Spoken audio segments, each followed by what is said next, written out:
arrêtage provisoire de la liste électorale. 432 578 nouveaux électeurs inscrits selon la CENI.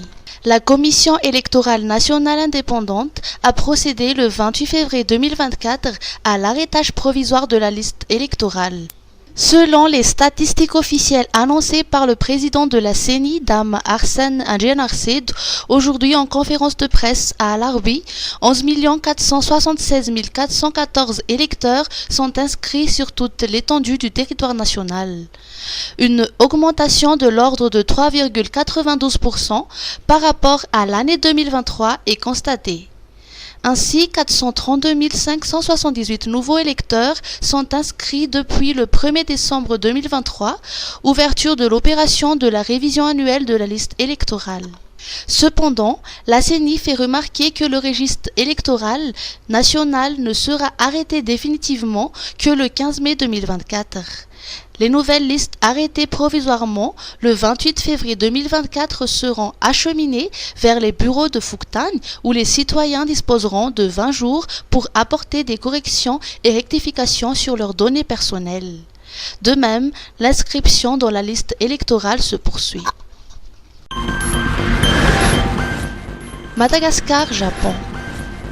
Coopération militaire en vue. Une éventuelle collaboration entre Madagascar et le Japon en matière militaire a été abordée hier au cours d'un entretien entre le ministre des Forces armées, le général Monzadel Finsaivelu, et la responsable de la défense auprès de l'ambassade du Japon, la commandante Keiko Kawashima. Cet aspect de la coopération n'a jamais été discuté auparavant. C'est le moment de l'aborder, estime le ministre des Forces armées. Cette collaboration peut se traduire sous différentes formes et selon des circonstances variées. Les discussions ont particulièrement tourné autour de la sécurité maritime et de l'équipement du corps de la protection civile. Les échanges d'expériences entre les pays en tant qu'insulaires ont également été évoqués. Festival Film des femmes. Encourager les femmes à entrer dans l'industrie cinématographique. Encourager et mettre en valeur les talents des femmes qui évoluent dans l'industrie cinématographique à poursuivre leurs rêves, tels sont les objectifs du Festival Film de femmes qui est à sa toute première édition. Cela fait 4 années consécutives que Canal+ célèbre le mois de la femme, consacré à réaliser des actions en faveur de l'expansion de la femme. Cette année, Canal+ est au devant de la scène du Festival Film de femmes. Son DG nous en dit plus. Et cette année, donc, comme je disais, on ne fait pas de film, mais on soutient ce festival, on soutient cette initiative. C'est très important. Pourquoi ? Parce que, déjà, le secteur du cinéma est un secteur en devenir sur Madagascar.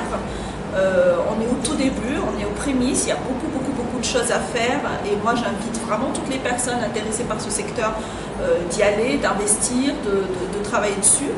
Et donc, ce genre d'initiative, en fait, pousse vraiment le secteur vers le haut. Et aujourd'hui, parce que nous on fait partie, on est bien sûr un gros investisseur dans le monde de l'acquisition de production locale avec la chaîne Novegas, il y a encore très peu de femmes en fait qui œuvrent sur ce secteur. Et c'est pour ça qu'on pousse ce festival, pour pousser aussi les femmes, pour proposer aussi de se dire c'est un métier qui est fait pour tout le monde en fait, c'est pas qu'un métier d'homme.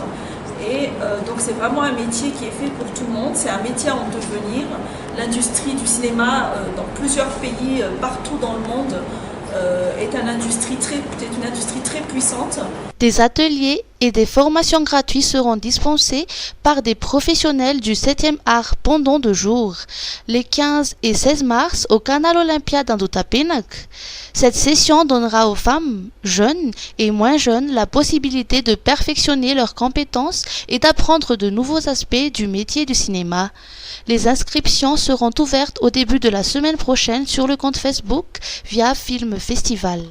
Et donc du coup, lors d'une conférence qui sera basée sur la production, je vais parler un petit peu justement de toutes ces différentes expériences et puis comment on peut arriver à les appliquer dans un pays comme Madagascar, où pour l'instant, comme l'a dit Onzatine, malheureusement l'industrie n'est pas encore aussi florissante que dans les autres pays, mais qui évidemment ne demande qu'une chose, c'est à éclore et à grandir, et on va le faire tous ensemble.